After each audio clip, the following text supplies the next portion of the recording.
Okay. Okay, here we go. Quadratic systems. You can have a variety of things. Actually, let me give you a few examples. There are sometimes that you might have, you know, so you had two linear equations. They could intersect at one point, right? You might have two linear, but they don't intersect at all. No solution. And you might have linear, and it was here, and it was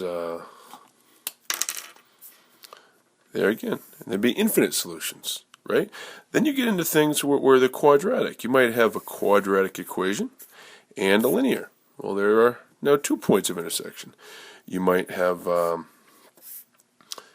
quadratic and a linear, and you have no points of intersection. You might have a quadratic and a linear, and have 1 point of intersection. And then you get into a little more complicated. You might have an ellipse and a quadratic. 1, 2, 3, 4. You might have an ellipse and a circle, right? You might have, well, anyway, you could have anything you want, right? You get the idea. Anyway, the math gets a little more complicated, but it's the same idea of thinking, okay? So right here we have a quadratic and a quadratic. Now I sketched it out real quick so you can kind of see what we're talking about here.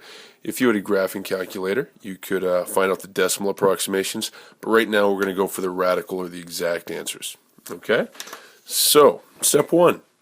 If it's in the form y, f of x, and f of x, we're just going to do substitution property. We're going to say x squared plus 5x plus 6 is equal to negative x squared plus 2x plus 9. Okay? And we're going to balance this out. I'm going to add this to both sides. And if I add this over and add this over, I get 2x squared. I'm going to minus this over, and I get plus 3x. And minus the 9 over, and I get, what's that, negative 3? Set that equal to 0. Okay? We are going to take that and do quadratic formula. Sometimes they factor, sometimes they don't. Okay, so quadratic formula, remembering x equals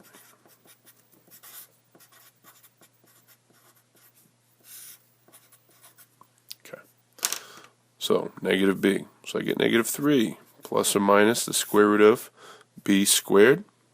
So I get 9 minus.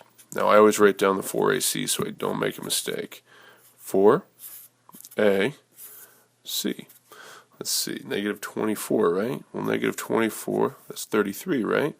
Negative 3 plus or minus root 33 all over 2 times a being 4.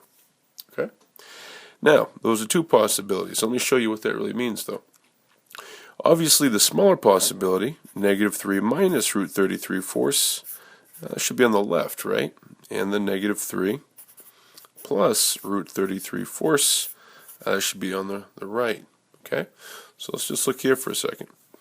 This x value, whatever it may be, I forget now, I don't have a decimal, would be the negative 3 minus root 33 fourths. And this point of intersection up here would be the negative 3 plus root 33 fourths. So that wasn't that bad. What I do want to find, though, is how high they found, okay? So this right here is the beginning of my intersection of ordered pairs. I'm going to go back to this in just a second, okay? So what I got to do now is take one of these, or both of them actually, and plug them into the original, one of the originals, okay? Not the one I created by setting them equal to each other. That's not really one of the functions. That was just a tool we used to solve for the x's. I got to plug this back into one of the originals, okay?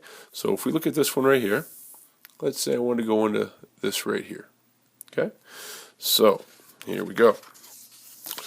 I am going to write this out. Let's see what we do here. For x, I'm going to make a set of parentheses now, right?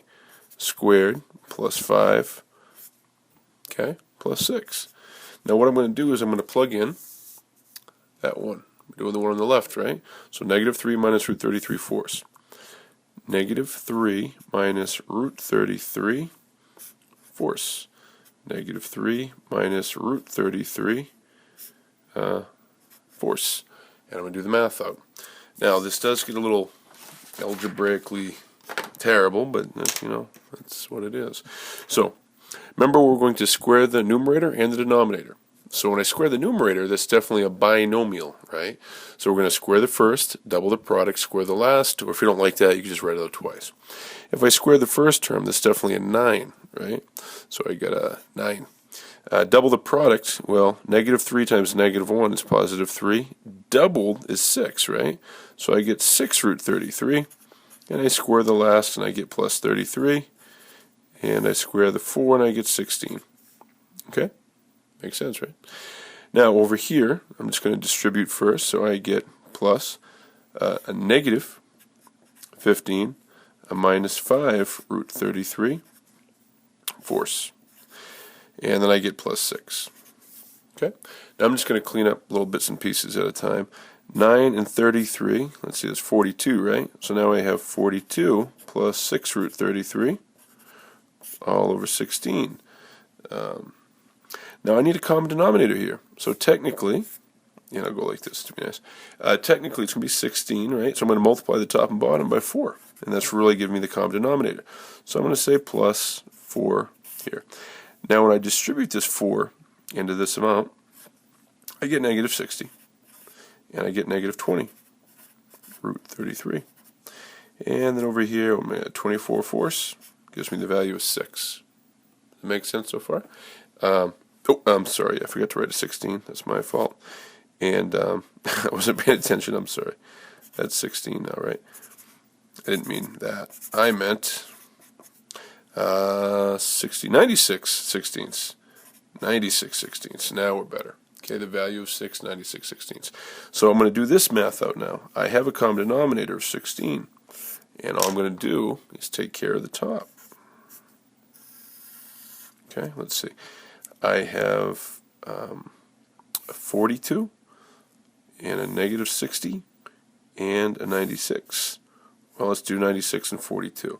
So 96 plus 42, let's give me 8, gives me 13, right? And then I have to subtract 60, minus 60. 8, what's that give me? 78, right? So I get 78. And now all I've left are these radical portions. Well, 6 take away 20 is -14 root 33. So I get 78 minus 14 root 33 sixteenths. And there we go. So what's going to happen is I have an exact ordered pair now. 78 minus 14 root 33 sixteenths. And there you go. I'm not going to bore you with the other one, but I'll write down the answer for you. If you do the same exact workout and putting this one, the only difference being the plus sign, you're going to get the ever so different solution of